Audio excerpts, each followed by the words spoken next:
Internet, this episode is brought to you by the good folks at Bevel. You already know it's holiday season approaching. What better gift to get your man or your woman or your brother or your boyfriend or your next door neighbor or your side piece? A Bevel. Their razor is top quality, okay? And you already know that Nas already told us that shaver is a major key. I want you to head on over to getbevel.com/Pete. Again, that's getbevel.com/Pete to get 10% off your first purchase plus free shipping. Come on. Take advantage of that. Cheer. Internet, listen, I want to shout out everybody who came out to the Philadelphia live Premium Pete show event, sponsored by Grills Pickles, Jason Mark and Supix Philadelphia, presented by WeWork. Listen, that was a dope night. So many dope people in the room. I just, when I wanted to go on this tour, I wanted to create something that was like a networking event, that people just didn't come and look at me, that you could grab a drink, a bite to eat, and hear conversations from people from all walks of life. And that's what we've been creating. We made stops in New York City, in Atlanta, Philadelphia yesterday, and Houston, you're up next. Houston, you are up next, man. More info to come, but I think it may be December 2nd. So mark your calendars. You're from the H, okay? Get ready, because I'm telling you one thing. We're going to do that big. But, again, shouts to everybody who came out last night. Really dope vibe. And when we set out, everybody on the Premium Pete Show team, when we set out to do this shit as far as go on tour and create a vibe in the city, that's what we've been doing. So I look forward to doing more. Toronto and L.A., you're also on deck soon, so we'll have info more. And man, I can't wait in 2018 to really visit more and more cities and really just really check out the city, but more importantly, bring something to the city and highlight people within the city. And that's what we've been doing at each stop, man. So I look forward to it. And I look forward to y'all hearing the Philadelphia episode that'll probably be out in a couple of weeks.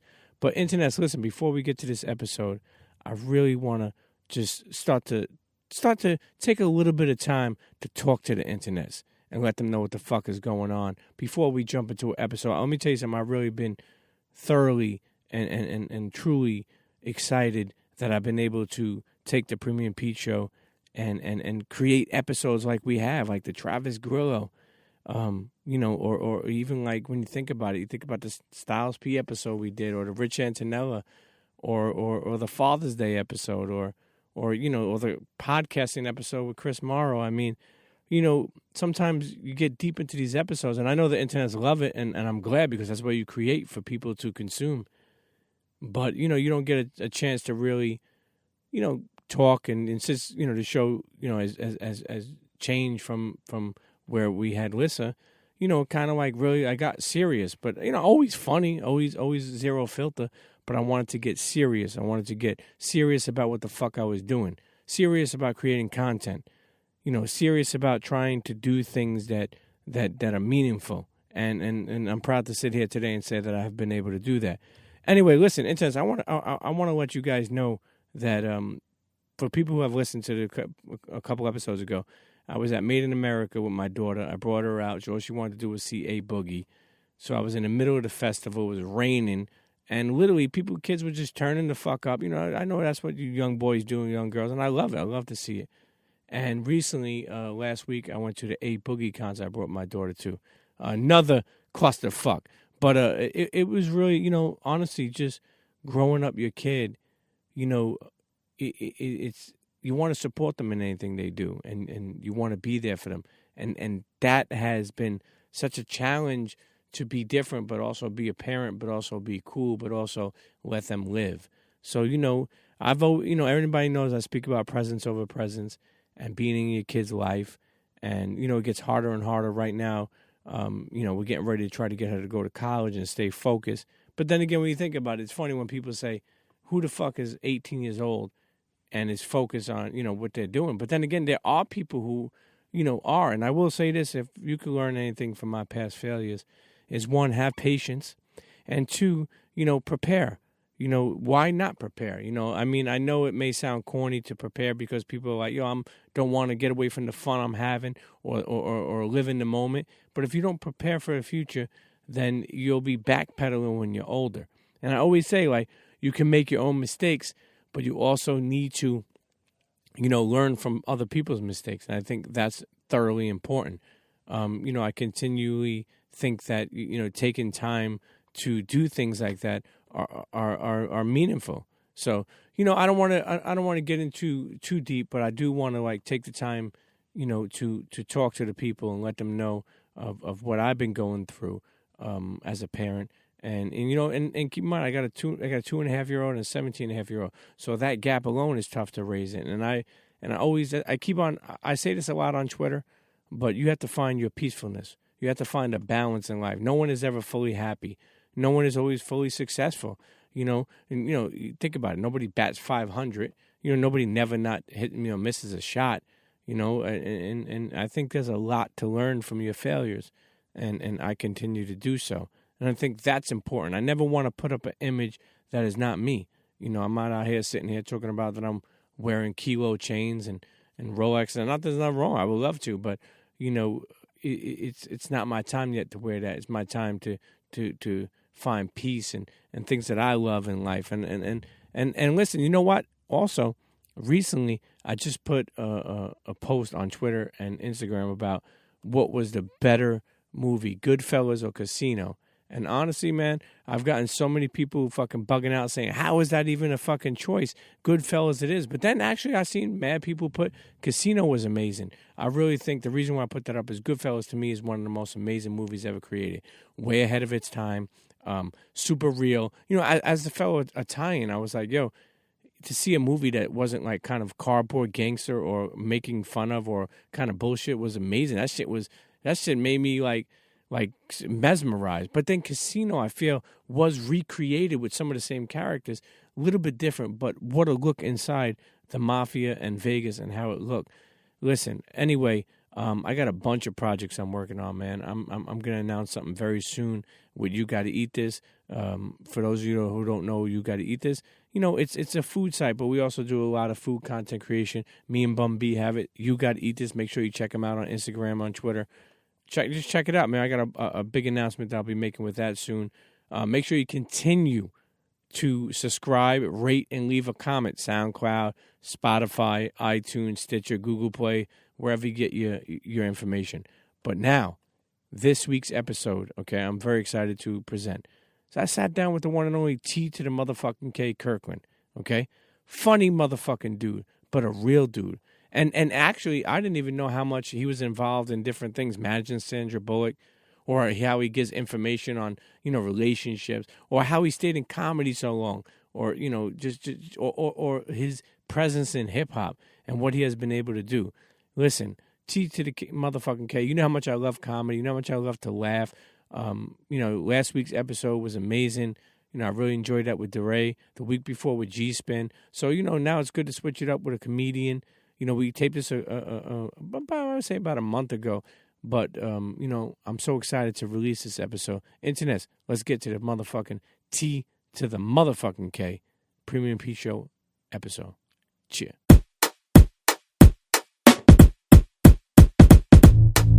Come on, everybody get set, let's go. It's the next episode. It's the Premium Pete Show. News, interviews, all of the info. Listen up, it's the Premium Pete Show. If you want the scoop and the low down low, listen to the show cause Milk said so. Fuck what you heard, better act like you know. It's the Premium Internet, Pete welcome back Show. to another episode of the Premium Pete Show. Sitting here with the one and only T to the K. T to the motherfucking K. T to the motherfucking K. Why is it T to the motherfucking K? Because that's my philosophy. What's your real name? Terrence Kirkland. Terrence Kirkland. Yes, sir. Now, who made it TK Kirkland? How did that come about? All that came through a journey. When I ran track in high school, they called me Kirkland. When I got to college, they called me TK. When I got to entertainment, it was TK Kirkland. Why do I feel like there's a cup brand called TK Kirkland? There's a water called Kirkland. Kirkland, yeah. Not affiliated, wish I was. But there's a water at Costco's named Kirkland Water. And when I do drink it, I do drink it with pride. I think I've seen it in Sam's Club, too. Yeah. Right off the bat, TK Kirkland, a comedian for a long time. Yes. Okay? Yes. Amongst many other things that we'll get into. Yes, sir. What the fuck made you get into comedy? What made you think you were fucking funny? Well, I was funny around family, but I wasn't a class clown. I was a college graduate. I was very studious about the books. you know, when I get on these shows, I always try to keep it honest because that's just how I'm built. That's my DNA. And when I was a youngster in college, I ran into this gentleman named Keenan Ivory Wayans. I was a skinny kid, little mustache. He said, "You look just like Eddie Murphy." So Keenan introduced me to Eddie. I started hanging out with them and enjoying them. And one day, out of nowhere, I robbed Eddie Murphy and Charlie Murphy. Really? True How? story. How? It doesn't matter how. What do you mean how? I took you a hit him with Rolex. the jokes? No. Really? Yeah. And that right there, for some reason, after all that chaos, I started doing stand-up comedy. Wait. You just can't jump over that. So let me ask you something. They didn't try to... None of all that's not necessary. Really? Mm-hmm. Wow, I never knew that. Yeah, Now, was it a date just or yacht master? What I was don't know. I know it's gold.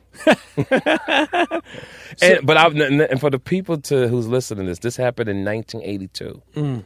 Most of you guys probably wasn't even born. Sure. So it happened in 1982, but that's what got me doing stand-up a couple years later. That happened in 82, and I didn't officially start stand-up probably to 1985. When did you start where you bombed? Did that happen to you? Believe it or not, I'm probably one of the most consistent comedians ever. What do you mean by that? You're always going to get 40 points from me when I get on the mic. Nice. And that's a beautiful thing. I always find a way to win on that mic. And I look at it as sports in a sense, you know? So if I tell people, all the comics know that TK Kirkland is normally consistent. What do you contribute that to? I think it comes with paying attention. You know, some people are gifted in some things. I'm just I'm very observant. I'm a conversationalist. I can speak well.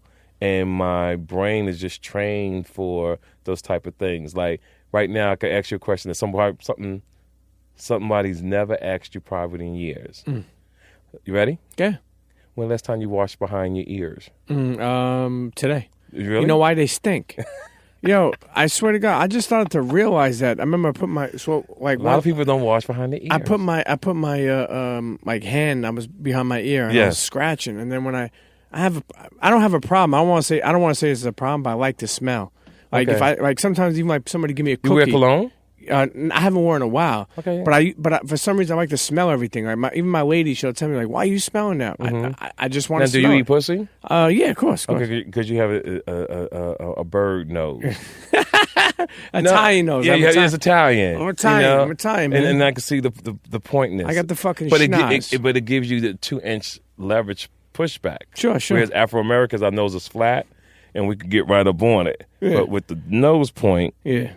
Hey, listen. You don't get your jaw muscles. It's all about the aerial 360. Yes. If they know how to move a certain way, they could get right into the bird. That's true. And I can start chirping. Okay, that's good. You know what I mean? Like, I'm looking at your neck strength. This is average, but you can work on it. But that's a whole nother story. TK, you're a crazy motherfucker. Yo, straight off the bat, I'm listening to one of your podcasts. You got a podcast now. Yes, I do. Called TK Kirkland Show? Yes, sir. Let me tell you something. You were talking about something that had me fucking dying.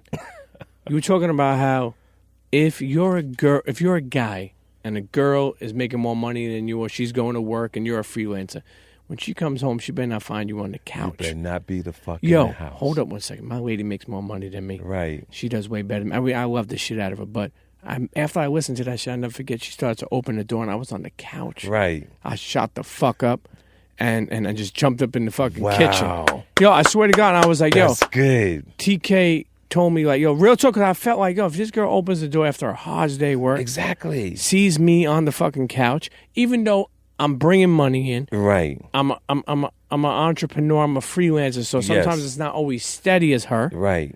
but she gonna look at me like, you bum motherfucker. You a bum motherfucker. Tell us about what you meant by that when you said that. See, when I was coming up, it's funny. My mother dated a man like that.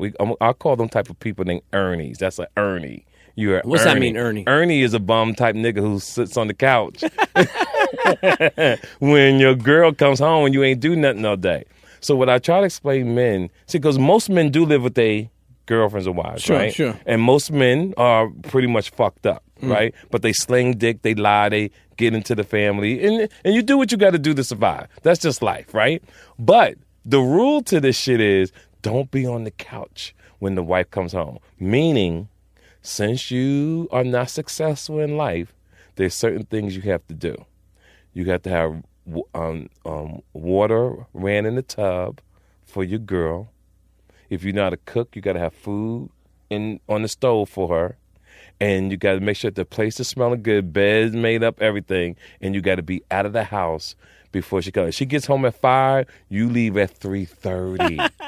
And you don't come home till about 10:30, 11 o'clock. If she says, where are you? Like, I'm out with the friends or something. But you never want to be home when a woman comes home from work. Never. Playing PlayStation, smoking weed, or having friends over in her apartment. Because 9 times out of 10, it's her apartment. Do you know there's a lot of girls who suffer from guys playing video games? Yes. And ain't getting the dick enough. Like, I'll never forget when I used to work in an office. Yes. There was this girl I used to talk to, and she'd be like, man, I love my boyfriend, but sometimes I'd be standing there in lingerie, and he's playing Call of Duty.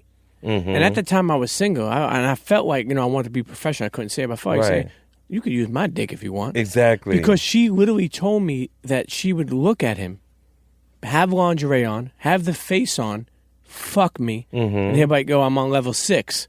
Yes. Hold up. There's the deeper message right there.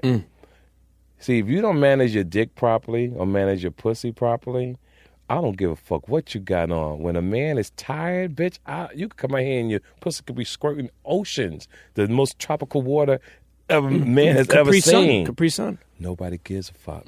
But when a man is tired, he's tired. And I tell people, show me 3 women, show me 3 bitches that you think is fine, I'll show you 3 niggas running from her. It's funny because I always use this line that people say, it's almost similar to that. It's like, show me a hot girl, I'll show you somebody tired of fucking her. Exactly. But anyway. But you have to manage dick. See, a lot of people break that down. See, manage dick is very important to a man. When you're in a relationship with a woman, you can't fuck her every day. You got to fuck on a Monday, maybe a Thursday, maybe a Friday, because you want it to build up so you can really miss her, so you can really appreciate having sex with the girl. 2, your money got to be right to have sex. I tell people all the time, if you haven't accomplished anything during the week, you don't deserve no pussy. It's just like when you have dinner, and if you don't eat all your food, your mom says, oh, you're not going to get any dessert. Well, it's the same fucking thing. The pussy is for motherfuckers who work 40 hours a week, who work hard, and they bring something home, and they take their girl out to eat, and then you get your balls rubbed, you get your dick sucked, you fuck, and then enjoy yourself. What do you feel about relationships in the beginning? How they're all lovey-dovey, nobody's breath stinks, people are sucking and fucking, and then 2-3 years into that relationship, a lot of them, they because 9 times out of 10, they rush the relationship. See, when we meet a girl, immediately we looking at thighs or ass, and we want it instantly. That night. But you should take your time. See, once you start fucking, the momentum's done. Sure. Your mind is all cluttered. You can't think straight. Men put themselves in financial stress that they can't afford.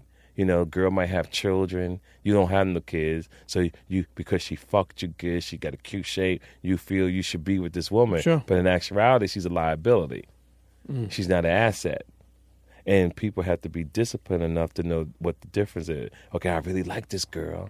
She got children, but she's a liability because my money is not right. And when a man meets a woman with children, your money got to be right. Or you got to leave her alone. Or years down the line, you're going to be mad. You're going to be upset. Now, and it's levels to it. You can have your own children. Sure. She can have her kids. You're in love with her. And now your money's not right. Somebody's going to suffer. 9 times out of 10 is the child that's not in the home. Have you ever stayed with a girl who had amazing pussy, but was fucked the fuck up? No, I never lived with a woman. Never? No, I got 4 kids, but I was slinging dick. I was a player. I'll fuck you, take care of you, and I keep it moving. Yeah. Because being in a relationship really wasn't for me. But even to this day? Yeah, even to this day. I'm 56 years old, and I'm still single. I remember Bun B told me Too Short. He told Too Short, because Too Short was moving around, and that's my man. And he told Too Short, like, or maybe Too Short told him, but I don't know. I guarantee you Too Short told him. He told him, like, what's life if you don't have nobody to share it with? He says sometimes in this industry, people go around and you're running and gunning, but then you never have nobody really special by your side. Did you ever think about that? No, I don't really care about it. That's what I had to sacrifice in my career. To be successful. So do you think if you had a wife or someone that you had to answer to, you wouldn't be as successful as you are? No, she'd probably be dead because I don't like answering to nobody. That's why I'm single, because I don't like answering questions. Yeah. That's why when I do date or call myself dating, I do all the right things so that no one can question me. Like, I'm going to tell you where I am. I'm going to tell you what I'm doing. I'm going to tell you what time I'm going to be home. So you don't have to say, where were you? Because I don't like to be questioned. That's just me. Yeah. But in a relationship, question always happens. Always happens. And that's why I don't like it. Like, I'm kind of dating somebody now. Yeah. Beautiful girl. Yeah. We haven't fucked yet. Yeah. But we've been on the phone because my conversation is just on a whole nother level. I'm an actor. Yeah. But it was the wrong girl to date. Oh, you stay on the phone sometimes. That's like, what you're doing is investing in the pussy. You're investing in the pussy. Yeah. But I don't want the pussy now. Yeah, okay. Because she don't have $25,000 in the bank. She's going to be a liability if I fuck her. And if I fuck her as a man, if she has any problems in the future, rent, late cable, need a hair done, I have to finance it. What is the best relationship you ever been in that you really were happy? And I don't think I've ever been in a situation like that.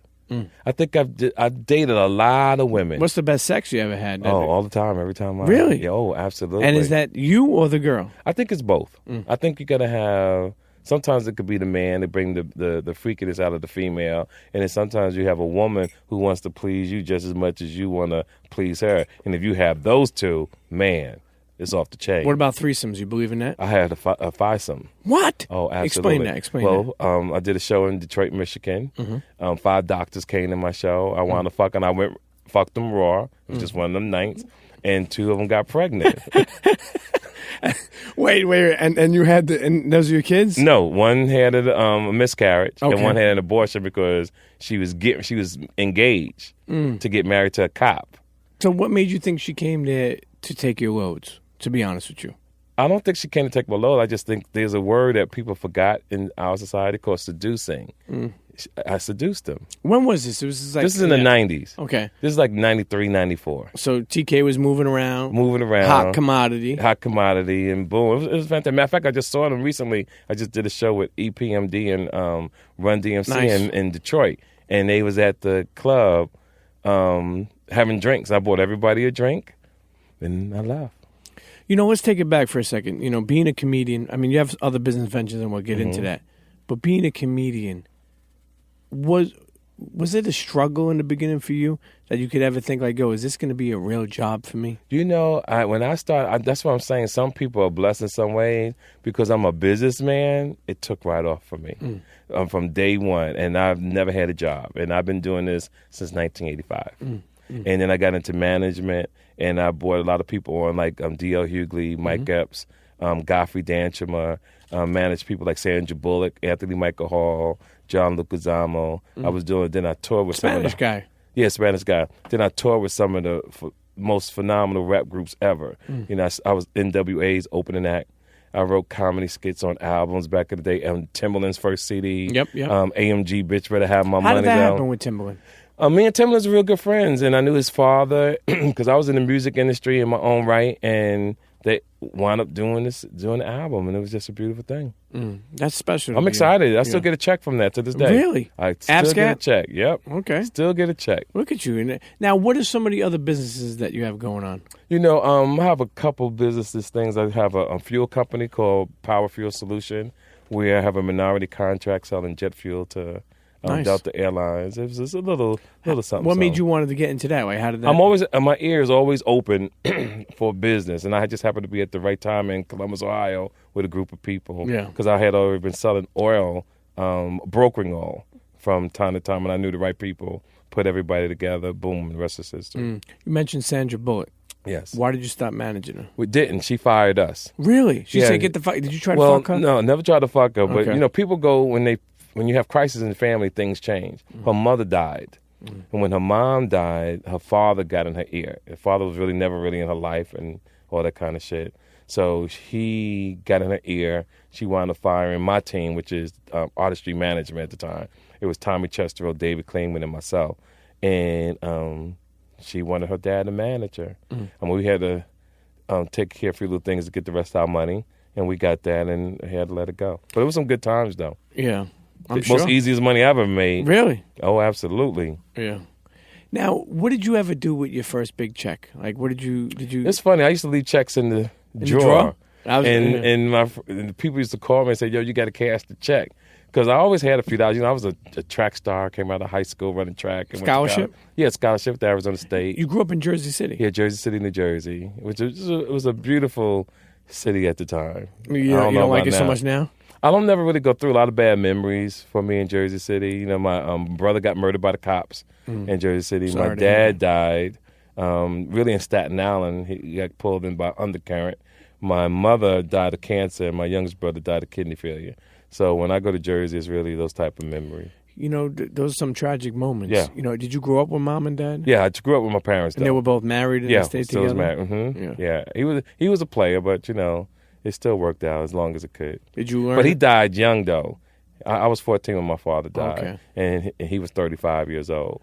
You being 14, do you remember anything? Like, is there something that sticks with you when you think of Pops? When I think of my father, I think about the day he died, when he picked up 3 pennies off the floor before he walked out. For some reason, that's always been in my head all these years. That's it, pretty much. You know why he did and that? they whooping my ass for me being a bad kid, some bad grades. No, I got some bad grades, and I was supposed to go around the corner to see this girl, and I snuck up the porch thinking they wasn't going to find out. And when I got back, he took me in the back room and whooped my ass. And it was like I was trying to escape, but there was nowhere to go, so it was all these black marks, like I was trying to get out of there, like a horror film. Yeah, when you think back of like things that Pops have done, it's and believe it or not, kids need their ass beat. That won't happen anymore. You know, that will never happen. You know, if you do that now, you go to prison. That's right. You sure will. You think about that shit. You will go to jail. Now you have 4 kids. I have 4. What's your oldest? Eris. He works for Interscope Records. Really? Nice, nice. How has it been? You know, what is it? Girls or 2 boys, 2 girls. That's beautiful. Great mix up. Mm-hmm. How has it been being a father? That's the greatest gift in the world and the hardest, being a parent.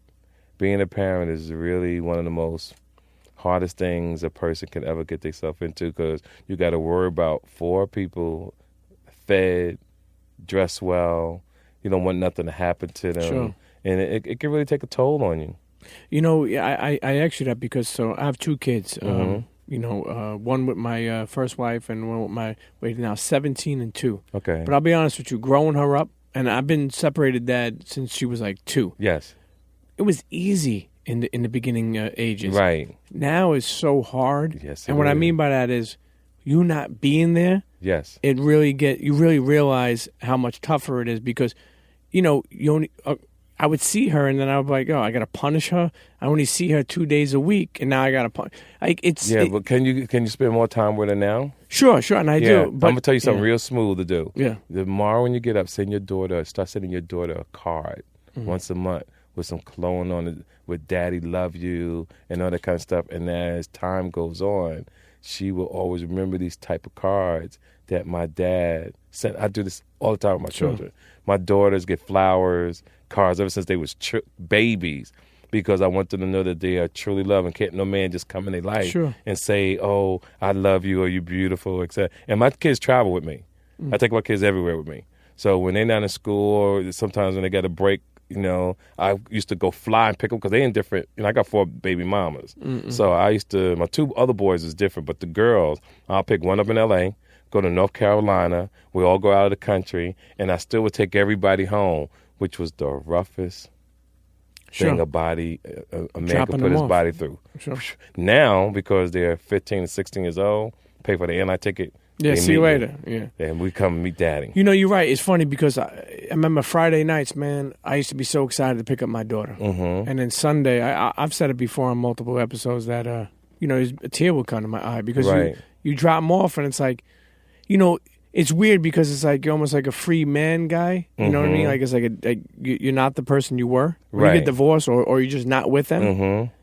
But it's tough on you, but man. you can spend more time with it, though, Pete. Yeah. It doesn't, just because of court or whatever agreement you're okay No, with. I definitely spend more time. But the thing is, you know, when they get older, I mean, I'm sure you're dealing with it.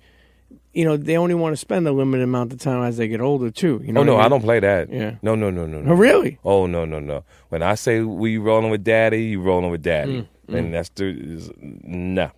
Now, are they all friendly together? Yes, they are. Okay. Which I think is beautiful. And that has a lot to do with you. Yep, sure does. Putting them when together. I see children, and if they have problems, that to me, I put the blame on the father because the man is supposed to be the leader and you're supposed to guide. Like if there's bickering in the family or confusion, that's the father who didn't put his foot down and stood up to be a leader in the family. Because I don't have that shit in my house.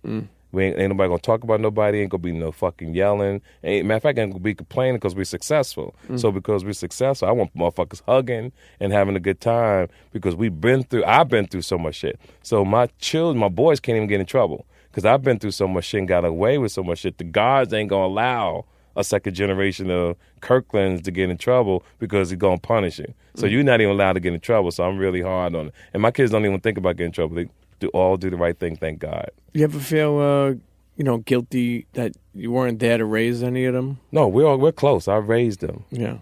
We're definitely close. I raised my kids. I wasn't like see you once a year or nothing like that. We are together. Yeah. Hey, listen, I always say presence over presence. That's what it means. No, I think both. You got to do both. Presence with presence. Presence sometimes? with presence. And presence over presence. Absolutely. Both Nah, of them. fuck that. They got to get gifts and shit. you got to spend time with them. They're going to ask you for that. Exactly. Let's take it to being a comedian, and I watched you over the years. Funny as fuck. I think that if I counted how many times you cursed in a fucking a comedy session, I love it. Right. It's amazing what a curse could do. Growing up, my father wouldn't let me curse. Right. He would go crazy. Now he curses. That's funny. But I love curses. I just always think it like amplified the comedian. Right. shit. I think so. Yeah. And if you notice, I curse a lot on stage, but when I get off stage, I don't use profanity. But very, very little. I mean, every time I spoke to you, every time I seen you, I never heard you curse. Never curse. But when I'm on stage, it boom. Because cursing to me shouldn't be part of your vocabulary. Like when I tell women that use profanity, I always try to get them not to curse. I said, I'm not trying to tell you what to do, but listen to what I'm trying to say. I said, cursing should be used as a weapon more so than your everyday vocabulary because no man is going to let a woman come around him and his children or his parents, and she's cursing a lot. That's true. It ain't happening. Even the terminology, you think about it, when we have sex, a girl says or a guy says, yo, I want to fuck the shit out of you. When you think about that. Yeah, what sounds the fuck good. is smoke? Yeah, it does sound good, but when you think about it really, like, what the fuck is fucking the shit out of somebody? Yeah, but we get the point. Yeah, no, I know, but when you think about that shit, it does sound crazy. It does sound crazy. You know what I want to get to? Just comedians in general. So many of them are funny, and so many of them suffer from depression. Yes. It's like you look at somebody like Robin Williams, or you look at, just different people who have suffered from depression. Yes. But they make people laugh. Right. Do you ever, suffer from depression? No, I don't. Really? TK, man, what was the fucking sauce? Let me explain to you. I came up as a hustler. Okay. When I say that, I mean I'm not talking about nickel and dime dude selling weed. I'm talking about I was really moving weight with my family. Nicky Bonds? No, Junior Mafia out of Philly, folks out of Chicago, Crips and Bloods out of Los Angeles, California. Wait, both Crips and Bloods? Yeah, I was the connect. So my thing was I never really had those type of issues or problems where I was depressed. I've always gotten pussy. I've always traveled. And I never really put myself in a situation to truly just be depressed like that. It's never happened. Because comedy wasn't really my thing. I was getting money. It's just that I started doing comedy, started liking it, and I got good at it. But I think depression or that is pretty much in your DNA before you start doing stand-up comedy, if that makes any sense. Yeah, no. And I'm glad I'm not that way. I'm glad that... Why do you think somebody like Robin Williams... Probably something from his family, something that he inherit. And just don't want to talk about it with somebody? Probably don't want to talk about it. It's a shame that these guys have these type of problems. I just go through life, and I just truly enjoy life. You ever come across somebody like Robin Williams? No, I'm pretty much a loner. Yeah, if you see me, I'm pretty much by myself. Unless I'm on a date with a female. I don't do double dating or nothing like that because so many weird things can happen. Or normally if I go on a date, I'm going to eat, I'm going to have a good time, and I know I'm going to fuck. And I don't want nobody else to mess that up, fucking up my pussy if you rolling with me. That's all. What's the best celebrity you ever slept with, if you did sleep with one? Have I ever slept with a celebrity? Who knows? Probably One of my friends, she played on The View. Sherry Shepherd. Really? I used to fuck Sherry Shepherd back in the day. You know, How was she had that? a nice. Sherry Shepherd can fuck. Yeah. Yeah, Sherry Shepherd can She's fuck. beautiful. Yeah. Who else I got down with? Oh, this is my baby right here. Amanda Lewis. Yes. From the MTV days. yeah. That was my girlfriend for years. Damn. Yeah, when she was like 19, I was like 27 years old out of San Diego, and I was dating her for all through when she went to college through Howard. She was my girl. HU? Yeah, and then she was just, enjoying life, and I watched her grow. I watched her get on MTV. I watched her become a radio host, and now she's married. And she always wanted a kid. She always wanted that family.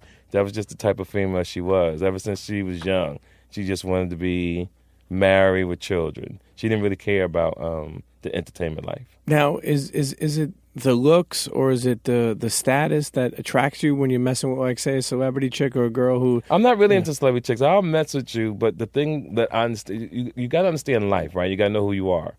I have to meet somebody that's an asset more than a liability. Sure. Period. Whether you're a doctor, I don't give a fuck if you're the owner of Starbucks, you have to be an asset. Bottom line. You ever turn down pussy? Yeah, all the time. Give us an example of how you turn down pussy. Well, if a woman lays in bed with me and I find out that she's not an asset, 9 times out of 10, I'm not sexually attracted to you. I just won't allow myself to do it. Or I could be interested in fucking you. You bring me over to your house and your house is dirty. It ain't going down. So you're saying if she has like panties and hoodies on top of a treadmill, you're not No, fucking I mean really fucked up place. Okay. But normally I don't go to people's house because I'm always staying in beautiful hotels. So if I meet people I'm traveling, normally they come to me. You travel a lot. A great deal. What's the groupies like? I don't really have groupies. I'm too old for groupies. But You did have groupies. No, never had groupies. No, really? I just had girls in certain places. I could call them. And like when I used to tour with Jay-Z, they used to always say that every city we went to, they're like, damn, dude, you like the headline because I always had a bad bitch breathing on me. Tell us about that. How did that even happen, touring Well, with Jay-Z? And when was that? Well, me and Jay-Z met way back in 1995 when he just started him and Damon Dash. I threw a huge party up in Manhattan. And I paid him $1,500 to do my birthday party. Really? Oh, true story. Shit, you'll never get that again. Never get that. I hope I see him and give it back to me. I'll take it. So that's how you met. That's how we met. And the rest, they took me on tour and on like life tours. Certain promoters would book different shows. I was always the host. And that led to me doing the Rough Riders Cash Money tour. Yep. Toured with the Lil Wayne and them. I did their movie called Baller Blocking. And I played the cop in that movie. Then after that, I did another movie before then was called Strays with Vin Diesel's first film. Yep. Then I did New Jersey Drive. Did an HBO special called Mo Funny. So when did you? Who? Okay, comedians become actors a lot. Right. Would you agree with that? I agree. How does that happen? Like, meaning, It depends. I never really went for an audition. Most people I got into films knew me and asked me to be in a film. So they thought you'd be a good fit. Right. And I don't go on auditions because I really think casting people already know who they want already. And I am the kind of man that if there's 15,000 over here and I'm going to waste my time in an audition, I'm going for the 15,000. I just don't want to waste my time. Do you feel like having too much experience sometimes is a detriment to you? I totally agree. Yeah. Because agencies, CAA, everybody's been trying to manage me for years, but they say I'm brilliant. Yeah. So what the fuck can they do for me? Like I get up 4:30 in the morning, I do all my phone calls, do all my emails, I do all my posting, and I book my own shows. Sure. Nice. Nobody works for me. I work for myself, and I'm booked for the next 15, 20 years. But what the fuck? But don't you think he said I'm booked for next? No, 15? I'm really booked for the next 15 years. Honestly, don't you think that you need to delegate some work only so you could concentrate on other things? Yes, I totally agree. But I do such a good job that I don't see nobody doing it better than me. Even when it comes down to negotiation, even when I do deal with some agents, I tell the agent what to do. No. Like I still put concerts on. Like we was talking about Too Short earlier. Okay. I put a concert together for next October 8th. Columbus Day weekend in Oakland. Okay. And what I did was Too Short opening it for me. It's my show. So I got him as the opening act. We're going to put some other people on the show, but I'm the headliner. And nice. it's a hip-hop comedy show. So I wanted to use Too Short because one is Oakland. Two, we've known each other since the NWA days. He was our opening act too in 1988. And I'm looking forward to Sellout, and I'm looking forward to the payday on that because I put up all the money for it. Did you do something with Def Comedy Jam? Never did Def Jam. Why is that? I never did Def Jam. I was the first Russell person. ain't fucking with you? Well, they called me. Bob Sumner and Tina Graham gave me a call to do Def Jam, and I turned it down. Why? The reason why I turned it down because there was also another special coming out at the same time. You can Google it, called Mo Funny. Mo Funny was a documentary that compared me to Miles Mabley, the Richard Pryors of the day, of me being the next generation voice. And to me, I wish I would have did Def Jam. I think it would have been a beautiful situation, but I didn't do it, so I kept it moving. In your honest opinion, who is some of your favorite comedians? Some of my favorite comics, I will honestly say, is Tommy Davidson. I think Tommy Davidson is a genius, funny, musical talent, and I just really love him on stage to really watch him in a small setting. I don't like him in big concerts. I like him in small settings. Another young comic's a kid named Skeet Carter out of Philadelphia, young, ambitious businessman. I taught him the game really well, and he's really taken the blueprint, and he's really thrived. He's only been doing it 6-7 years. I'm looking forward to see him in the next 15 years, what he's going to accomplish. And another kid out of Atlanta, Georgia, named Special K, who's pretty decent as well. So they're going to be on the show on Saturday here at Caroline's with the Breakfast Club. Caroline's. Listen, what's the lifespan of a comedian? It depends on how you want to move. You know, like I work out, I swim, I take yoga. You're 20 plus years, right? 20, 25. Oh, I'm 30-something years.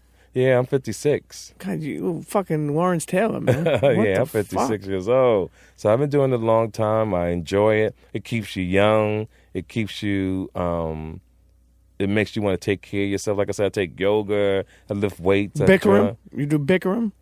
I don't know what the fuck that shit is called. I just know it's exhausting. But I suggest all men take yoga.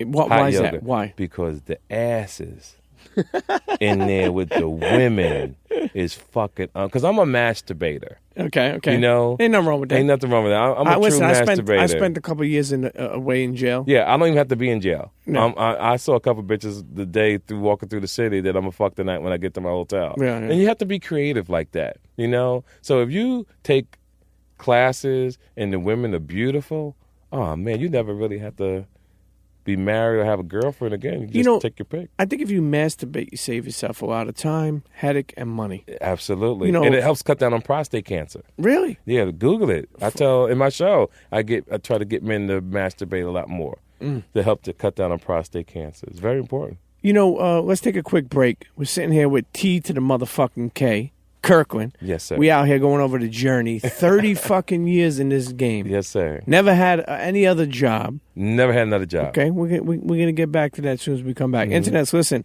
throw on some old TK Kirkland tapes, some YouTube.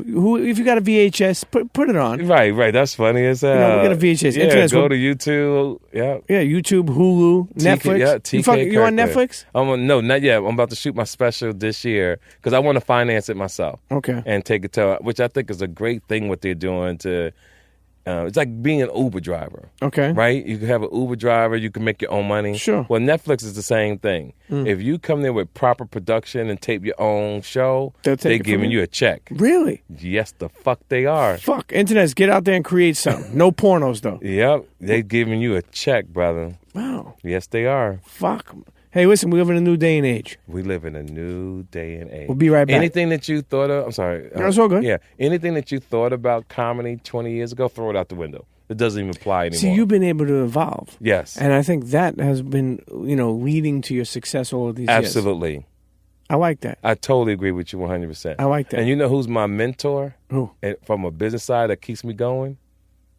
Ari Gold from Entourage. Really? You got a water gun? That's the baddest motherfucker. If I was an agent, that's how I would be. So I'm like that with me. Anyway, I make shit happen.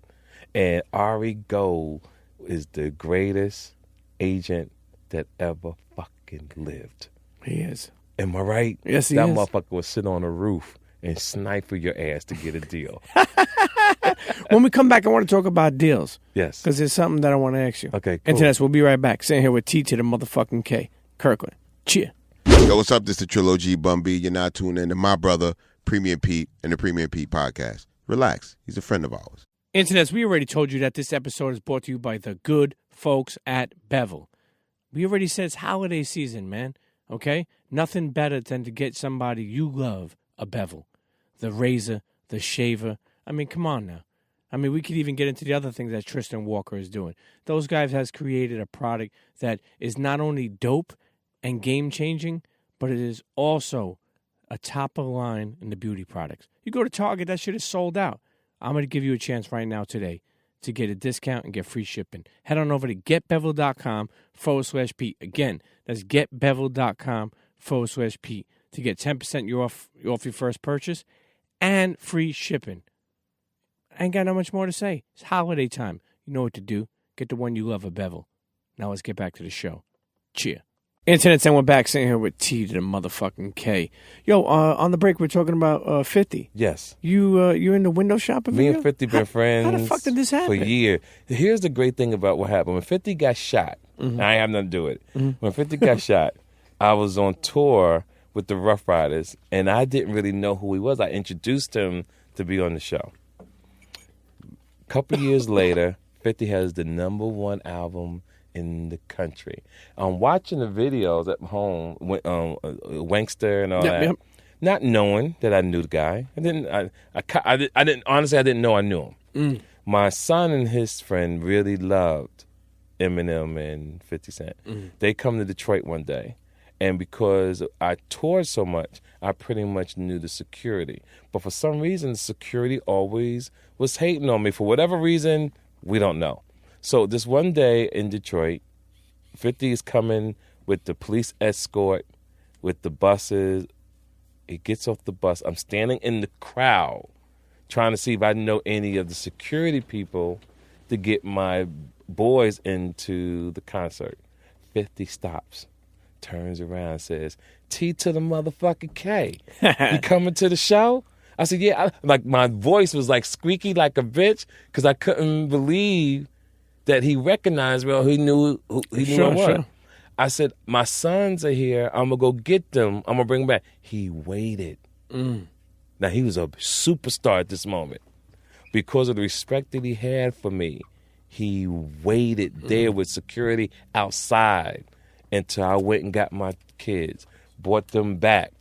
And we all walked in, sat in the dressing room with Eminem and all that. Eminem introduced us, yo, it's T to the motherfucking K. And as we was walking out into the stadium, me, my kids, everything, we all walked with them together. And been cool ever since. So then me and 50 was going to start a comedy thing called G's of Comedy. Just with Chris Lighty was alive. Okay. But Chris Lighty, to me, was really a slow businessman to me. He didn't move the way I thought businessmen should move. So we was dealing with William Morris. William Morris was totally interested, but they took a year to put the deal together. When I got ready to sign it, I turned it down. I told him I didn't want to do it.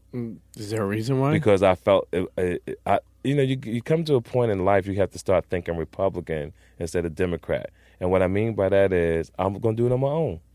I'm not going to wait. I don't like waiting for something because at that moment, because like I told you, I love Ari Gold. I think of myself as a businessman. If we would have jumped on the G's of Comedy when 50 dropped his first CD, G's of Comedy, we would have been superstar. It would have been like the Kings of Comedy. No doubt about it. But you don't think even waiting a year that it could have still popped off like that if you signed a deal? Well, it probably maybe was a little bit longer than a year because 50 was on his decline. At that time, because he had one album, then he had the second album that just did halfway decent, and then it went downhill from there. And then he has his own internal affairs going on with Jimmy Iovine and Dre as well. So once you get distracted like that, you could never really do business the way business I think really should be done. So I pretty much left it alone. Yeah. So you felt it was a timing issue. It's a timing issue. Everything is about timing. I give you credit for that because some people would have still probably just signed it because just to be a part of it or just because of a check, Yeah, no, I have integrity and I have a few, few nickels. Have you ever been forced to want to do something just for the opportunity of making money? No, I never. If I was that kind of person, I would have been a superstar years ago because somehow a kid from Jersey City, I know everybody. I used to hang with Magic Johnson. All of us used to hang out back the day along with my man, not Carl Patillo, and my man that put up the money for Death Row back in the day. Who, Suge? No, not Suge. Suge got his money from one of my boys that was locked up. So him, Mike Tyson, Haitian Jack, yeah. all of them friends of mine. Man, how the fuck do you know all these people? That's what I'm saying. I know all these people. What's the most money you ever turned down? The most money I ever turned down?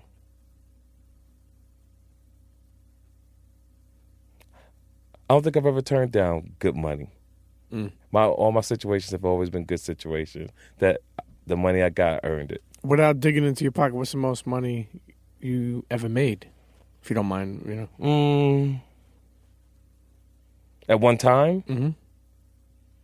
Hustling or doing? Legit and not legit. A lot of money. Okay. A lot of money. A couple bags. Now, let me ask him, because I hustled too growing up. Mm-hmm. It's hard to leave that life alone because you can never sometimes make that money. It's not easy. It depends on how you're moving. Mm-hmm. See, you have some people who hands-on, and you got some people who can do the same thing hands-off. I was hands-off because I was protected by a family. So all I did, this is when we had burners. Sure, you can never really get caught. This is when we had a connection with the burners, so we have to change our phone numbers pretty much all the time. And everybody did get busted at one time. It did happen where all our phones went down at the same time, and everybody got locked up except me. Mm. So a lot of my family members went to jail for life. Some people did 10 years, but I was the college kid, and everything I've ever done, even up to this day, I've been truly blessed, and I've really had luck on my side. You know, you actually got a street named after you in Jersey City. Absolutely, Kirkland Ave. How the fuck does that happen? Well, Kirkland Ave happened due to the fact because I did crime, and the people who did that for me felt that every man in this world is born with a destiny, and because I got sidetracked and got back on is the reason. They wanted people, young black kids, young boys and girls, to understand that no matter what you go through life, you can always get distracted, but as long as you get refocused and get back, you can still achieve your goal. And that was the inspirement there. That, to me, that's the American dream. It's the American dream. And I wish that people, I feel like the judicial system is so ancient that they don't highlight that enough. And what I mean by that is, unless that happens to one of their own, they don't realize that people make mistakes, or people could go to a drug rehab and then come home and change. Like, I totally agree. People don't need to live forever their fuck ups. Nobody wants to give other people a chance, and second chance, and you have to do that. I'm definitely one. I never did no prison time. Most I ever did at Rikers was 30 days because I changed attorneys. You wear those orange slippers? I don't know if I had orange slippers. They treated me fabulous up there because I was a celebrity when it went down. They was bringing me blimpies, and that motherfucker, I was sitting up in the chamber booth watching everybody. That's how I know you old. Cell. Oh, the bubble. Yeah, that's how I know you're old, because there's like one blimpies left in the world. Right, and people know that's the best sandwich spot ever to this day. I used to get a Blimpie burger back in the day. I remember the guy who worked there at the prison, at the jail, like, yo, can you bring me a Blimpie? And brought the Blimpie in the next day. I'm sitting up there and watching people open them, watching the doors and all that. It was a decent time. Before we spoke about doing deals, and you said you do all your deals yourself. Mm-hmm. Reason why I'm so excited to talk about this is because I have issues with this, and I'm sure people listening do too. I'm a great talker. Yes. I'm a great negotiator. I don't like doing it. I'm going to explain to you why. Sometimes I feel like I don't want to pause, but I want to blow someone out of the water. And then I also don't want to undersell myself. Right. Sometimes you got to give a person a chance to, talk, and not say like, well, I'll do it for, let them talk. There's times where I remember I said something like, oh, I'll do it for $2,000. They're like, okay. And then I'm like, shit, I could have probably got $4,000. Right. How do you, when you're negotiating for yourself, how do you, make the best out of that and not sell yourself short, and then also at the same time not scare them away? Because there's a lot of companies who won't come back and say, that's too much. They just won't come back. That's true. It's a strategy, and it's a journey, right? Remember I told you everything is a journey. So let's take Miami, for instance. If I go to Miami and I know I've sold out, sometimes I'll go to a certain city and do a low number. Because believe it or not, there's some people who don't know who I am. So I'll go in sometime and do something for about $2,000 or $3,000. I know that I'm going to be so good that when I come back, that's when I'm going to get you. So I'll charge you $2,000 or $3,000 this one time, but when I come back around, I'm going to hit you over the head because I don't care who I'm on the show with. I know you're going to crush it. I told you I'm going to get 40 points, right? I'm always consistent. So I know when I come back, the fans are going to want me. Now I'm getting my 12, my 15,000. See, you mentioned that, and it's fucking perfect you mentioned that. Because here's the thing. There's times personally where I, committed to a certain price. I feel sometimes it's so hard to raise your price once you commit to a price. Now, let me ask you, are you a stand-up? No, not doing stand-up. You just do radio? Could be anything. Could be hosting. Right. Could be now that situation is different. Because not only hosting, but other stuff. It could be. Do you think you carry weight to bring an audience in? Yeah, but also services too. Like meaning, like I would do, consulting for companies, and. See, that's why you should let me represent you. If we did something for a company, I'll get you a first-class ticket to fly you there. You have to have transportation. You have to be in a nice hotel. And your salary probably be about, depending on the company, I'll probably get you anywhere between $5,000 to $6,000. See, I need that. What are you taking, 20%? I'll take 20%. Okay. But I'm serious. I'll get you like $5,000 or $6,000. No, see, but here's the thing, too. It's like when you talk about audience, but here's the thing. I think that when you... Okay, you never felt this way. You say, look, I'll do it for $3,000. But then you don't think, like, when you say, like, when you go back, say, look, I need $5,000. No, but TK, you did it for $3,000. Yeah, no, that's not your problem. Your goal is to fill your bank account up. That's their concern. You have to fight for what you really believe in. And the situation is different between you and me. My situation, I make people laugh. Sure. Your situation is you're just an MC, you're a master of ceremony. Really, you can be replaced. There's nothing about you that really holds value that you can't be replaced. But since they're interested in you, we're going to make it worth their while. So sometimes you can ask, so what's the budget? What's the budget? Well, the budget's $10,000. But people feel like when you ask them what's the budget, that you're digging in their pockets. It depends, but you always remember you don't give a fuck what they think. This is what I'm trying to tell you. No, listen, this is great advice. Yeah, not only for me, for people who listen. You don't care what the fuck they think. You care about what you think. You got a family to take care. You wear nice socks. You want to wear cologne. You want to look a certain way. So you don't hit everybody with the head over this one event.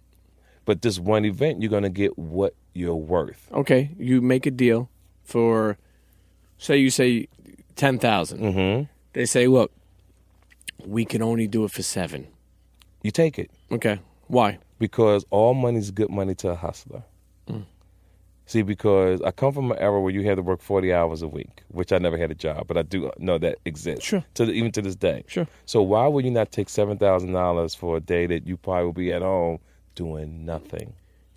Also, too, we do creative stuff. Even being a comedian, just being a freelancer, being someone that could help a brand. Yes. Sometimes your rate is just custom made. Right. Meaning like how much, like I remember, like, okay, could be anything, creating content for people, hosting, there's no set rate sometimes. Yes. So I was told to try to go off of what you feel is what you would be happy with. I remember people saying like, you got a mortgage, you got a rent, charge them that. Just say, and so then at the least case, you're getting your mortgage paid for the month in one that's session. if you got one show. Yeah. If you're just doing one show, you gotta. I guess you gotta actually do that. My goal is to make sure that you have 5-6 shows a month at $7,000. Or 5-6 shows a month at $5,000, because then you're not really concerned. You know that if this deal goes bad, you still have 4 or 5 other shows, right? And that's the way you win. Do you get a business manager or No, I do everything myself. Okay. I know you spoke about that, but what about even managing your money? Is that hard? Yeah, they come to me all the time, wealth management people, and they say, do they work, these people? Yeah, the thing that they don't understand when I look at it, I look right through them, because my philosophy is, why the fuck did I work hard my whole life?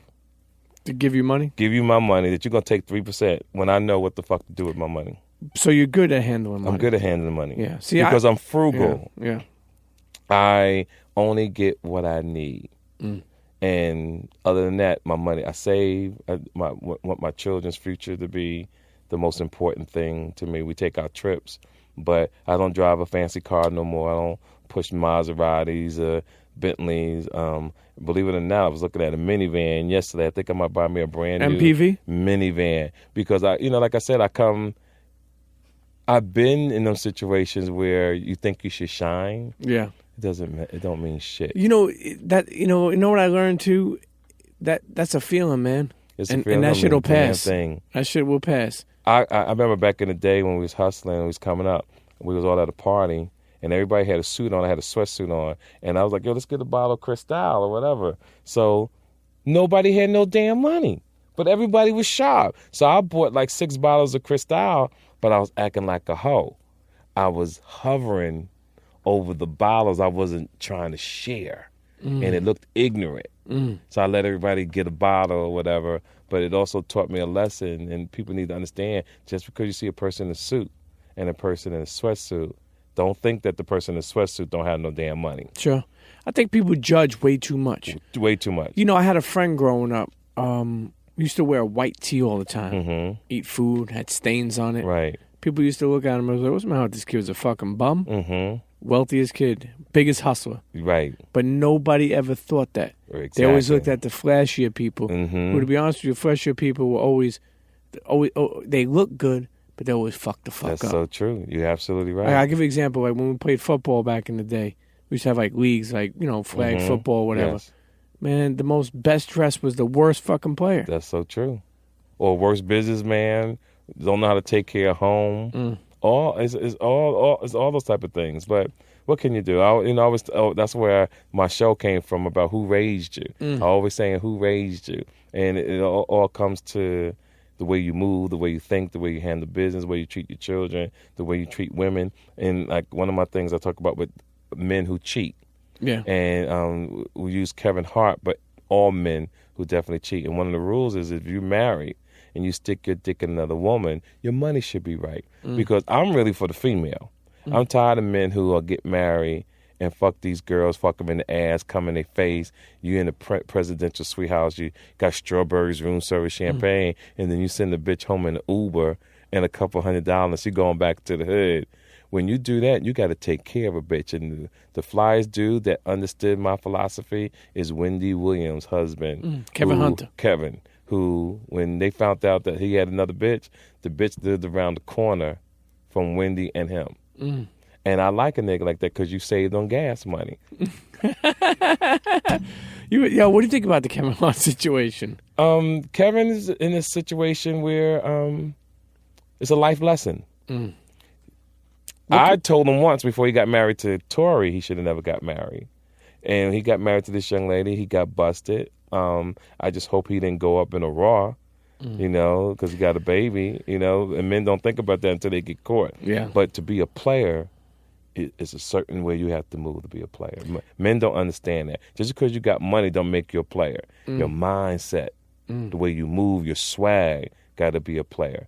Because you take care of a woman when you cheat on her. If you've seen this girl more than one time, she has to have a nice car. You don't have to have a Mercedes-Benz, but you got to have a nice car. She got to have a nice home or a nice apartment. You got to send her money to take her shopping, to make her feel good, because you don't want nothing to get back to fuck up the main home, where you can really lose both. You can get sued or divorced and get your money, half your money taken from. Then you get the girl, the side chick, who can hit you over the head and film you and blackmail you. Sure, like they were trying to do with him. Exactly. So now you got a choice to make. Now you got to pick your poison. But one thing I do know, and I'm going to say this for you, this question, a man should never go on social media and confess he got busted. Most people find out about cheating at the funeral. Meaning you fuck around your whole life. Your wife don't find out you had another bitch until the funeral and everybody else there crying. Especially nowadays, and that's why I always tell men, like, yo, you better clean up your DMs every fucking day, because when you die and then they have access to that shit, that's and they're true. like, oh, my husband, and they go to DMC who's fucking sending dick pics to fucking every girl. That's they can be like, fuck this and motherfucker. that is a horrible feeling. Yeah. Because one of my homies was that way. He got sick, caught a case, died of cancer. Him and his wife didn't get along, but he was fucking with this other girl. His wife had to bury him, and they didn't like each other. And I sat in the back at the funeral, and I watched it, and I never want to be in that type of situation where me and my wife is not getting along. I got a side chick, but the side chick don't have power. Who's ever the wife is the one who has the power. So she burying you, the side chick is over there, but the wife got to put up with all that pain that you took her through, and she's the one that got to put your ass away. Could Kevin Hart come back from this? And when I don't mean career-wise, meaning like in his... Can he stay in that marriage? And it depends on if he's what kind of man he is, what kind of play he is, or the girl may not give a fuck. Yeah. Depends on her. Because sometimes you be with a girl who you get into an argument, they'll bring it up. You know what I mean? Right. You'll always be and we'll live never with know. that. But yeah. I could say this: once trust is gone, it's done. Yeah. That's a fact. I don't give a fuck who you are. Yeah. No, I agree. Once trust is gone, man, woman, whatever, it's done. Yeah. No, I agree. Have you spoke to Taxstone? No, I haven't. And I have a rule that once you go away, it's a wrap to me. Why is that? Because I'm a mover and a shaker. I got to keep moving, and I hate to think of negative things through my day. So even with people who come in my life, if they bring me some type of issues or problem, unless it's my children, I have to pretty much get you out of my life. I know it's kind of mean, but that's why I look as young as I do. Lastly, as we wind down this episode, you have a lot of businesses. Yes. What's your most successful business? My most successful business, I could honestly say, is being, I think my label and my book deal that I'm about to do. Because now I have a publishing company. And when I drop my book in January, I'm going to start signing authors to my book and really give people a chance to put their story out there. And nice. I think that's going to be... I like putting people on. I think as you should. Yeah. I just think, even though I'm like that, but I'll never forget Johnny Cochran. Is another person I met when I used to go to college. We used to get our haircut at this barbershop on La Brea in Inglewood, California for about 10, 15 years together called Terrell's 2 on La Brea and 52nd Street, if I'm not mistaken. Did you get your mustache trimmed like Johnny, too? Yeah, I used to have the perfect I used to have the trim. Eddie Murphy mustache back in the day. Okay. Go right there. You go on my Instagram, you'll see a picture of me with one of my track days. And he always said, no one can make it unless somebody else helps you. And I just like to put people on because a lot of people don't want to help anybody. So if I can, I do what I can for you. You know, I was telling my lady this about my daughter. My daughter's going to college next year. Oh, good. And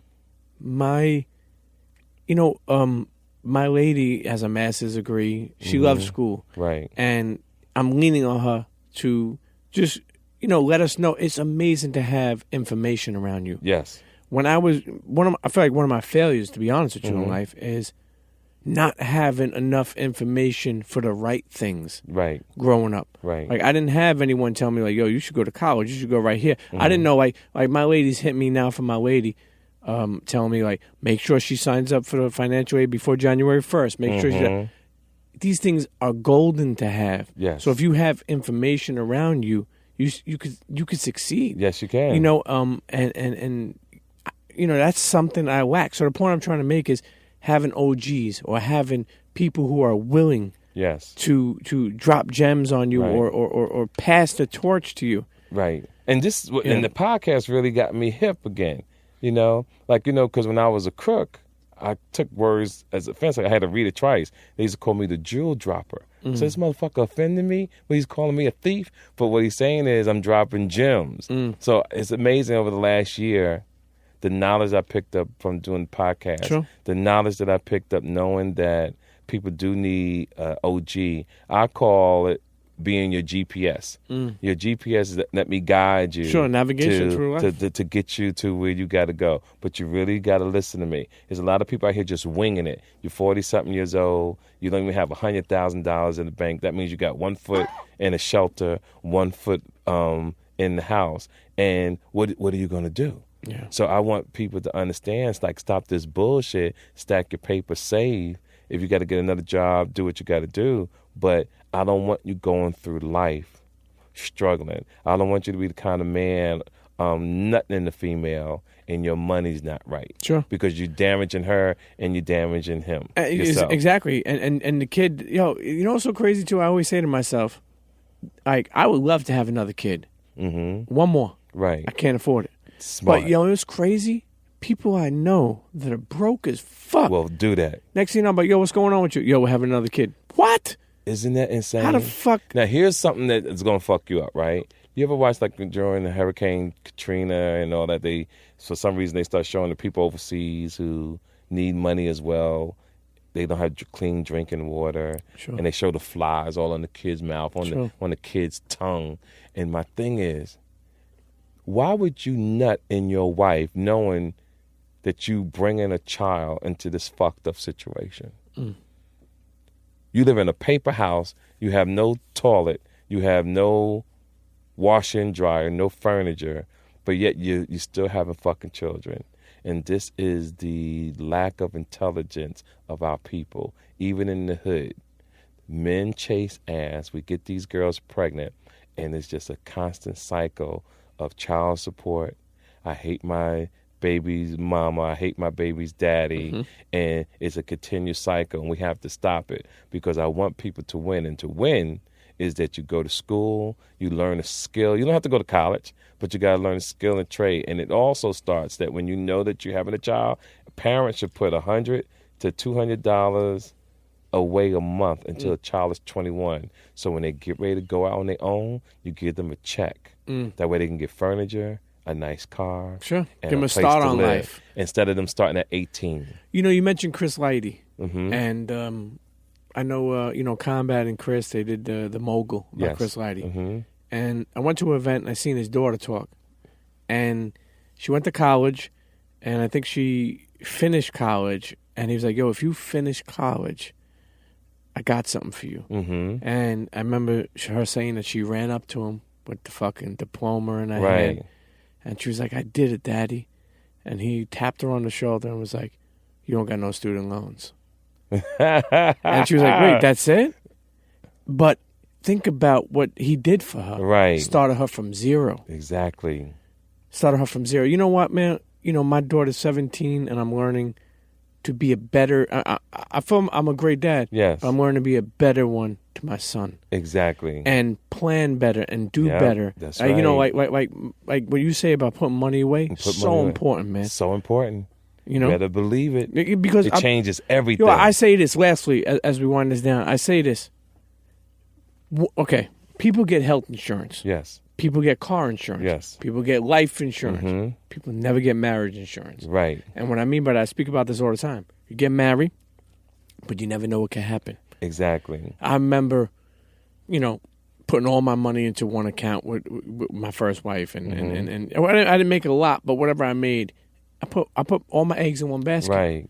The day that we separated, and it happened so quick, I was back in my mother's house. That's right. I didn't have access to that account. And I mean to cut you off. This is why I was saying earlier, a man should have $25,000. All right? And you have $25,000, and you should never have a joint bank account. Here you are making $20,000 a month, and your mate is making $700, but you're taking $10,000 out every month. I don't believe in that. I believe if we're grown, I know what bills have to be paid. You know what bills have to be paid. We move from there. But that's what I mean by equally yoked.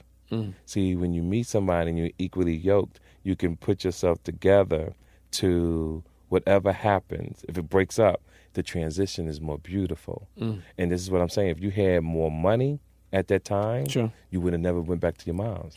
You'd have been able, like, okay, it didn't work out. I'm just going to get my own place and keep it moving. And I'm glad that you said that, because that's the perfect example. What I was trying to explain to men and women in this journey is that before you stick your dick in a woman, before you start thinking about having children, if your money is not over $25,000, you are about to have the struggle of your fucking life. Because people plan to get married. People never plan to get divorced. Exactly. And everything should be a plan. And you have to be qualified. You got to be qualified to fuck. You want a nice car, right? But if you're not qualified, you don't get the car. You want a nice house. If you're not qualified, you don't get the house. And you never know what can happen. Next thing you know, you out there all willy-nilly. Got no money in your fucking account. You're back at your mother's. Right. You know what I'm saying? That's a horrible feeling. So that's why that's why we say, like, you should plan ahead. Plan ahead and and if you do a joint bank account, have a bank account nobody knows about, and keep that bank account stacked. It's not telling a secret. It's not telling a secret, but you're protected. One thing my aunt always told me when I was a youngster: CYA, cover your ass. I like that.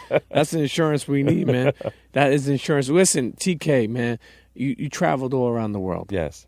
You did stand-up comedy all over the world. What is your favorite place you've ever been to? Believe it or not, I always tell people everywhere you go should be your favorite place. Oh, come on, man. No, seriously, I'm giving you a true story because I like to drop knowledge. Okay. See, everywhere you go has something to offer.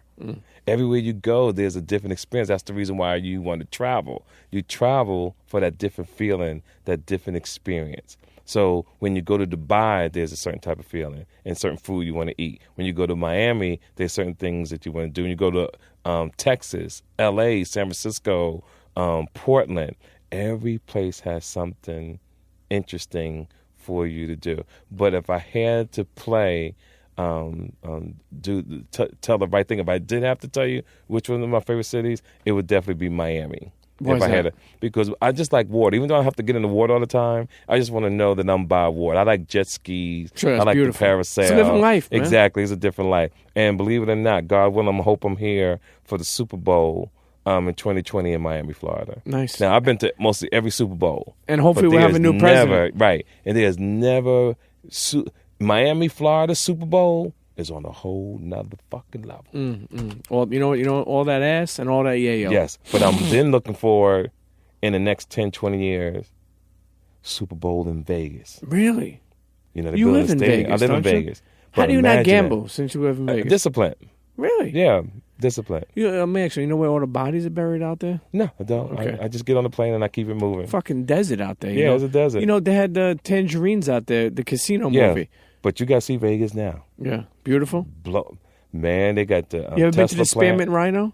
No, The strip club? You ever heard of it? I don't really do strip clubs. I don't like strip clubs either because I feel like why wake my dick up for no reason? Right, I go, but if I do go once in a while, I'll get some food. I'll sit in the back. Yo, the chicken wings are good in the the strip music clubs. is banging Really? in that motherfucker. Yeah, but the problem What with is it about the music in a strip club that's unbelievable? because they're doing songs and dances. Man, that shit is awesome. It's gotta be But I hard. was at a strip club. I was at Magic City about a month ago. Yep. Haven't been there. And everybody's like, TK, where you been? It's been like maybe 10, 15 years. I saw a girl. I think she was Russian. What? Yeah, and the bitch was going on them poles so phenomenal. Like a gymnastic. that I was mad. I said, this bitch can win a gold medal for us in the Olympics, and this bitch is in a strip club wasting her fucking talent. Because this bitch was gifted. Hey, listen, this talented mother. I always talk about it. Even in jail, like, yo, there was people that were making fucking bars of soap into fucking like doves, Right. And fucking and geese. Isn't that amazing? Like, and fucking like hearts with arrows. Right, I used to right. send them home to my mother, and she was like, "Oh, Pete, you're so creative." I was like, "That's not me. That was Julio." What the right, fuck you right. talking That's about? funny as hell. You know, but Oh, my God. there are creative people in this world, Yes. man. You just gotta look. This bitch was flipping, yo. I wanted to walk up to her and says, listen, I need you to represent America. Yeah. Because, bitch, you are talented. Yo, Charlemagne. Yes, my man. How did you even meet Charlemagne? I knew Charlamagne since he was a kid. Really? Because Wendy Williams was a big fan of mine, Yep. her and Kev. So they used to have me on BLS all the time. Mm-hmm. So Charlamagne was the intern, and that's how we met. And It's been amazing to see his journey. his growth. You know, I told him I was with him in Philadelphia at a book signing, Mm-hmm. and literally in Philadelphia Barnes and Noble, there was like an escalator, it's like 4 floors, three or Right. 4 floors up. There were people wrapped around each escalator to outside of the door. Wow. And I remember, and I stood behind him, and I said, "Charlamagne, who would have ever thought?" And you know what he said? What? Me. And I was like, yo, I loved how confident he was. Yeah. Because he was like, yo, me, I always thought this could be. But, Right. You know, and it's good to hear that because sometimes you could say, like, who would have thought? Right. I've known since Yeah. he was a kid. Yeah, he and I thought- love that. Because believe it or not, because I knew them like that, that's one of my reasons why I never wanted to do the Breakfast Club. Because I thought they was children. I said, I'm not doing no fucking Breakfast Club. They're like, I'm TK Kirkland. They're beneath me. That's how I was feeling 4 years ago. Now look at him. Yeah, now look at. But what's so great? If you ever watched my first interview with them, I seen it. you heard me say, "When'd y'all blow up?" Like I was really sincere because I'd known them for a while. Like, when the fuck did this happen? Is my head in the ground that I don't know what's going on? But I'm glad that I got back into this game, social media, podcast. I want to thank all the fans that are following me. The TK Kirkland Show. The TK Kirkland Show, to be on your show, and hopefully that the people listening to follow me on my Instagram at TK_Kirkland. Or what about Twitter? Or Twitter, same thing, at TK. At TK Kirkland. Tell them, say, fuck you, TK Kirkland. Yeah, you funny as hell. And then if you listen to this, download the hottest comedy CD in the country right now. It's nominated. It's the buzz going around that I could probably be nominated for a Grammy. Nice. And I'm excited. Where could they get that? On iTunes. Really? On iTunes. What's it called? Who Raised You? Who Raised You? Who Raised You? Okay. I think people are truly, truly going to love it. So we did Instagram. We did social media. Yeah. So that's pretty much We're going to check that out. Listen, last two things. Mm-hmm. For any comics that are coming up. Yes. That are struggling right now, right, or that want to get into the field, what's some advice you have for them? The advice is, one, you got to learn how to write, and not think about the money. Write and then perform as much as possible. And believe it or not, I believe comedians should wear solid colors on stage. You know, sometimes why is that? Because when the audience is watching you, you don't ever want them to be distracted. You want everything to be focused on your face and your mouth. But if you got striped colors on, people are really paying attention to the stripes and the different colors. So you should always have on a nice shirt that's solid, and your sneaker game. It's got to be official. Official. Of course. You got to look neat. Of course. Let me ask you something. Bottom line. Stage presence. Can that be taught? No. If you got it, you got it. If you don't, you don't. Bottom line. And one thing I knew on stage, that's something that always I knew I had, was stage presence. And stage presence, if people don't know what that is, stage presence is when you come in the room and for somehow, some way, you demand attention, or people just are magnetized towards you. Sure. That's stage presence to the people that don't know. Sure. I mean, listen, that's something, it's funny because I feel like I always wanted to be a comedian. And, I've always made people laugh. And you have the presence. But I never, of course, I do. And I'm you not have just the sitting aura. here saying No, that. you're being, that's what you I have, like about it. I see it. Yeah. The aura, everything. But you could be a great actor. So but I'm also getting older. Sometimes I feel like, and you can understand this, like sometimes we're like, oh, we got to start all over in this field. You know what I mean? I don't think, I think every year a man and woman should put things they would like to achieve to better yourself. That's what life is about. Life is about, what am I going to do next year to better myself than this year? This is how I came up with the podcast. I was sitting home one day because Charlamagne had been asking me to do it for a while. I said, I've been doing the same thing for years. Can I do something different? I called him up, said, yo, let's go. I like that mindset. And boom. So now the podcast is doing extremely well. Sure. So next year I dropped the book. I can't wait for the book. Well, yeah, it's called Who Raised You? The Blueprint to Life. Then once I do that, then from there I do signing people to do their books. Yep. And then I have to start finding something that I have to find something challenging. So I know I'm taking in yoga. Believe it or not, I might start taking karate or UFC, something that's physical. Some Bruce Lee shit. Yeah, so just for growth, for mind and spirit. You ever thought about getting into porno back in the day? No, never thought about it. But I did make my own tapes. Like, and I was pretty talented, so I was really good. Yeah. Hey, listen, God bless, man. My real gift is that I can eat pussy and fuck real good. Okay. Yeah, and what I try to tell women before we go, every man, when he has sex, should give a woman 750 strokes of dick. In one sitting. And now, see, you should see this facial expression on your face, like, I've never given a bitch 750. No, I was trying to count in my head. Yeah, and the girls right now who's listening, like, well, I've never had 750 strokes. I've had 15, maybe 17, but never 750. But every man should give a woman 750 strokes. But here's the bad side to that. After 31, you lose 21 strokes a month. I'm 56. I'm down to 17 strokes. God damn. So now when I meet women, they think I want pussy, but no, bitch, I want to snuggle until these numbers build back up. But bitch, as soon as it get back up to 750, I'm gonna fuck the hell out of you. So you, I'll be right back. So you got about 4 months, bitch, because that's how long it takes. Hey, listen, this is my last question for you. Yes, sir. Who is someone that's a fan of yours that you would have never expected that you found out? Wow, who would that be? The young lady that played the teacher on the Steve Harvey show. Really? I saw her one day, and she said, T to the motherfucking K. K. I didn't even know she knew me. She said, I used to watch you when you used to come down to Howard. I'm a big fan. Her and the other young lady who played, what did she play in? She's an actress, too. She's doing her thing. But I can't think of her name offhand. Yeah, I can't think of her name. But, yeah, the one that comes to mind right now is the young lady from the Steve Harvey show who played the principal. Whatever her name is, I can't remember. And I'm sure the story you told before about 50. Knowing you and yes, when you didn't. So that could connect to that. Yes. But listen, TK, man, let me tell you something.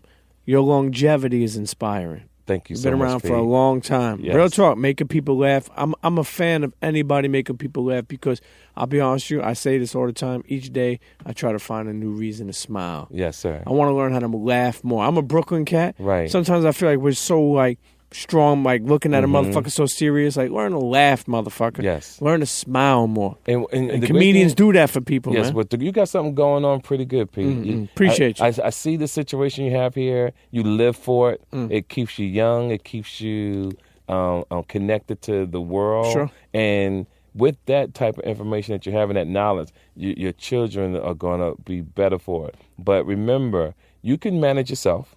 I'm going to give you my number. Before you close a deal, I want you to always remember this. Never say yes at that moment. I want you to always use words like, can I chew on it for a day? Tell them that's what you want to do. So let me chew on it for a day, because then you get to calculate in your head what more you need, or you could take the deal. That's what I want you to do. Because right now I already know that you can probably get $5,000-$6,000 a set plus air and hotel. Never let nobody tell you $5,000 all in unless it's $10,000, and you can get a ticket for $300-something dollars in a nice hotel, so you still walk away with about $7,000-$8,000. Shit. Well, listen, TK Kirkland may be my new manager, okay? I don't have to be your manager, but you can call me and I could tell you. I appreciate you. On Instagram, where you at again? TK Kirkland? TK_Kirkland. And Twitter? Twitter at TK Kirkland. Listen, TK, I'm calling you Frank Sinatra. You know why? Because you did it your way. I did it my way. No, most definitely, and I appreciate that's inspiring, man. Like Yes, I said, sir. keep making people laugh. Keep dropping these gems for people to know about how to handle the pussy correctly. The pussy, the business. And I think you're gonna get married at 70 years old. Probably 75. I think so. But I want a young woman with some hips, nice ass, All them dips. that got $25,000 in the bank. Exactly. Internet's TK Kirkland. Cheer. Internets, if you enjoyed that episode, I want you to reach out to me. Email me. Tweet me, okay? Email thepremiumpeteshow@gmail.com. At Twitter, @PremiumPete, @PremiumPete on Instagram, @PremiumPete also. Let me know what you like. Let me know what you didn't like. And also, to all my small businesses or big businesses, no matter how small or big you are, you want to advertise with The Premium Pete Show? Get at me. thepremiumpeteshow@gmail.com, and we'll figure something out, okay? Now make sure you subscribe, rate, and tell a friend to tell a friend. And I'll see you next episode. Cheer. Internets, if you enjoyed that episode, I want you to reach out to me. Email me. Tweet me, okay? Email thepremiumpeteshow@gmail.com. At Twitter, @PremiumPete, @PremiumPete on Instagram, @PremiumPete also. Let me know what you like. Let me know what you didn't like. And also, to all my small businesses or big businesses, no matter how small or big you are, you want to advertise with The Premium Pete Show? Get at me. thepremiumpeteshow@gmail.com, and we'll figure something out, okay? Now make sure you subscribe, rate, and tell a friend to tell a friend. And I'll see you next episode. Cheer.